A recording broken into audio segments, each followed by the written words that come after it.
আমার কাছে জানতে চেয়েছেন, বিশেষ করে পুরুষরা অনেকেই জানতে চেয়েছেন যে কিভাবে তারা তাদের স্বপ্নদোষকে নিয়ন্ত্রণ করতে পারবেন।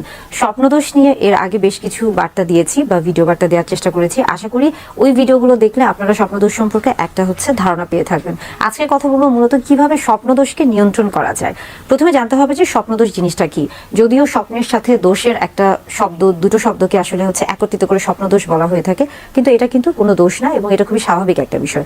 যখন পুরুষদের ক্ষেত্রে অর্থাৎ যখন বয়সন্ধিকালীন সময় চলে আসে এবং যখন একজন কিশোর বয়সন্ধিকালীন সময় থেকে প্রাপ্তবয়স্ক পুরুষে পরিণত হতে থাকে, তখন তার শরীরের মধ্যে বেশ কিছু হরমোনের পরিবর্তন হয়ে থাকে এবং এছাড়াও বেশ কিছু মানসিক এবং শারীরিক পরিবর্তন হয়ে থাকে। এই শারীরিক পরিবর্তনের মধ্যে একটি হচ্ছে স্বপ্নদোষ, যেটা কিনা আমরা বলে থাকছি যে নাইটফল বা নাইট এমিশন।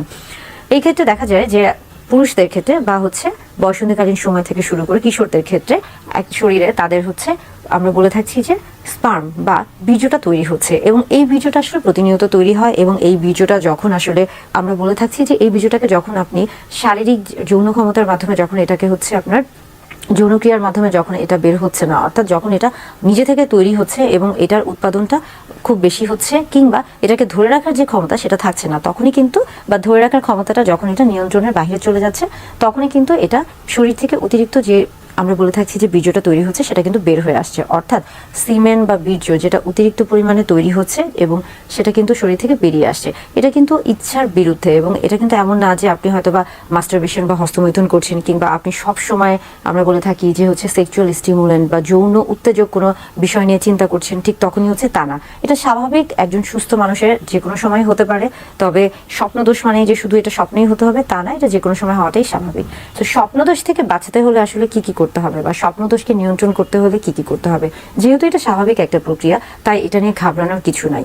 তবে অনেক সময় দেখা যাচ্ছে যে অনেকেই হয়তোবা যখন তিনি ঘুমাতে যাচ্ছেন, সকালবেলা যখন তিনি ঘুম থেকে উঠছেন এবং যখন তিনি ঘুমাতে যাচ্ছেন, তার এই যে অভ্যাসটা ঘুমাতে যাওয়ার এবং ঘুম থেকে উঠার অভ্যাসটা হয়তোবা স্বাস্থ্যসম্মত হয় না। আমরা সেই ক্ষেত্রে বলে থাকি যে স্বপ্নদোষ থেকে নিজেকে নিয়ন্ত্রিত করতে হলে বা স্বপ্নদোষকে নিয়ন্ত্রণ করতে হলে সেই ক্ষেত্রে অবশ্যই এই যে ঘুমের যে ব্যাপারটা, সকালে ঘুম থেকে উঠা এবং রাতে ঘুমাতে যাওয়া, সেই ক্ষেত্রে একটা সঠিক নিয়ম মেনে চলতে হবে। যদি আপনি সময়কে নিয়ন্ত্রণ করতে পারেন, যদি সকালে ভোরে ঘুম থেকে উঠেন, সেক্ষেত্রে একদিকে যেমন আপনার শরীরের টেস্টোস্টেরন হরমোনটা সঠিক মাত্রায় তৈরি হচ্ছে, ভিটামিন ডি আপনার শরীরে লাগছে এবং পাশাপাশি কিন্তু আপনার এই যে স্বপ্নদোষের যে একটা সম্ভাবনা সেটা কমে আসছে। এবং পাশাপাশি আর বলা হয়ে থাকে যে আপনি যখন রাতে ঘুমাতে যাবেন চেষ্টা করবেন খুব তাড়াতাড়ি ঘুমানোর। সেটাও আমরা বলে থাকি যে রাত 10টা-11টার মধ্যে ঘুমাতে পারলে সবচেয়ে ভালো হয়ে থাকে। এবং সেই ক্ষেত্রেও দেখা যাচ্ছে যে আপনি যখন ঘুমাতে যাচ্ছেন তখন যৌন উত্তেজনা তৈরি করার মতো যে বিষয়গুলো রয়েছে সেগুলো থেকে দূরে থাকার চেষ্টা করবেন। অনেক সময় হয় যে আমরা রাতে ঘুমাতে যাওয়ার আগে মোবাইল ফোনটা হাতে নেই এবং এই বেশ কিছু যৌন উত্তেজক জিনিসগুলো আমাদের তখন ইচ্ছার বিরুদ্ধে হয়তো বা চোখের সামনে চলে আসে। তাই ফোনটাকে দূরে রেখে, মোবাইল ফোনকে দূরে রেখে আপনি চেষ্টা করুন একটু তাড়াতাড়ি একটা নির্দিষ্ট সময় রাতে ঘুমাতে যাওয়ার, বিছানায় যাওয়ার। অর্থাৎ ঘুমটা অত্যন্ত গুরুত্বপূর্ণ। এছাড়াও দেখা যাচ্ছে যে বিভিন্ন ধরনের মেডিটেশন যেগুলো কিনা অনেক বেশি উপকার করে থাকে ধর্মীয় দৃষ্টিকোণ থেকে, বা আপনি ধর্মীয়ভাবে যে বিষয়গুলো আপনি চর্চা করতে পছন্দ করেন বা ভালোবাসেন সেগুলো চর্চা করুন। এটা এক ধরনের মেডিটেশন হিসেবে কাজ করে থাকবে। আবার অনেকে দেখা যাচ্ছে যে অনেক সুখে রাতে ঘুমাতে যাওয়ার আগে কিছুটা হালকা গান শুনতে পছন্দ করে থাকেন বা অন্য কোনো কাজ করতে পছন্দ করেন, চাইলে সেই কাজগুলো করেও কিন্তু আপনি দ্রুত ঘুমাতে যেতে পারেন। এটা একটা ভালো ভূমিকা পালন করে থাকে। পাশাপাশি আমরা বলে থাকি যে মেডিকেশন। অনেকে দেখা যাচ্ছে যে বিভিন্ন রকমের রোগে আক্রান্ত এবং এর কারণে তাকে বিভিন্ন ধরনের ওষুধ খেতে হচ্ছে, যেটা কিনা তার আমরা বলে থাকি যে এই যে স্বপ্নদোষে একটা প্রভাব ফেলে থাকে। অর্থাৎ আপনি যে ওষুধগুলো খাচ্ছেন সেই ওষুধগুলো আপনার স্বপ্নদোষের ক্ষেত্রে কোনো প্রভাব ফেলছে কিনা, কিংবা স্বপ্নদোষকে নিয়ন্ত্রণের ক্ষেত্রে বেশ কিছু ওষুধ রয়েছে যেটা কিনা আপনি শুধুমাত্র চিকিৎসকের পরামর্শ অনুযায়ী নিতে পারবেন বা গ্রহণ করতে পারবেন। তা না হলে কিন্তু দেখা যাচ্ছে যে এই ওষুধগুলো কিন্তু হিতে বিপরীত একটা কার্যক্রিয়া আপনার শরীরের উপর ফেলতে পারে। আপনি যদি চিকিৎসকের পরামর্শ ছাড়া এই ওষুধগুলো গ্রহণ করে থাকেন, সেই ক্ষেত্রে কিন্তু হিতে বিপরীত একটা বিষয় হতে পারে। তাই সেই ক্ষেত্রে চেষ্টা করবেন চিকিৎসকের পরামর্শ অনুযায়ী এই ধরনের ওষুধগুলো সেবন করার।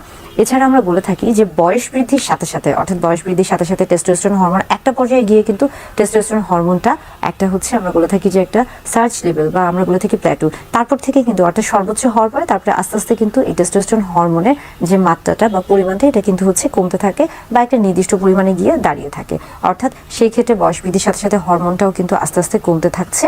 এবং সেই ক্ষেত্রে পাশাপাশি আমরা বলছি যে বয়স বৃদ্ধির সাথে সাথে পেলভিক ফ্লোর যে ফাংশন রয়েছে, অর্থাৎ শ্রোণী চক্রের যে কার্যক্ষমতা রয়েছে, সেটাও কিন্তু আগের থেকে বেশ ভালো হয়ে থাকে। অর্থাৎ এই যে সিমেন বা বীর্যটাকে ধরে রাখার যে ক্ষমতা সেটাও কিন্তু বৃদ্ধি পায় আস্তে আস্তে। এবং পাশাপাশি আমরা বলে থাকছি যে যখন হচ্ছে আপনার বয়স বৃদ্ধি পাচ্ছে, এর পাশাপাশি এই যে আমরা বলছি যে হচ্ছে আপনার বীর্যটা যে তৈরি হচ্ছে, তৈরি হওয়ার যে একটা হচ্ছে প্রক্রিয়া এবং সেটাকে ধরে রাখার বা ধারণ যে ক্ষমতা, সেটাও কিন্তু আস্তে আস্তে আপনার শরীরে হচ্ছে বৃদ্ধি পাচ্ছে। অর্থাৎ এই জিনিসগুলো যদি আপনি হচ্ছে মেনে চলে থাকেন বা এই জিনিসগুলো যদি একাধারে চলতে থাকে, তাহলে সেই ক্ষেত্রে কিন্তু আপনি স্বপ্নদোষ থেকে নিজেকে নিয়ন্ত্রণ রাখতে পারবেন। তবে একদমই সবকিছু নিয়ন্ত্রণ করার পরেও যদি স্বপ্নদোষ হয়ে থাকে বা আমরা বলে থাকছি যে হচ্ছে নাইটফল হয়ে থাকে, সেই ক্ষেত্রে ভয়ের কিছুই নেই, কারণ এটা কিন্তু একদমই স্বাভাবিক বিষয়। যদিও শব্দটা দোষের সাথে সম্পৃক্ত, কিন্তু আমরা কখনোই এটাকে দোষ হিসেবে নিব না, বরং এটা একদমই স্বাভাবিক একটি প্রক্রিয়া।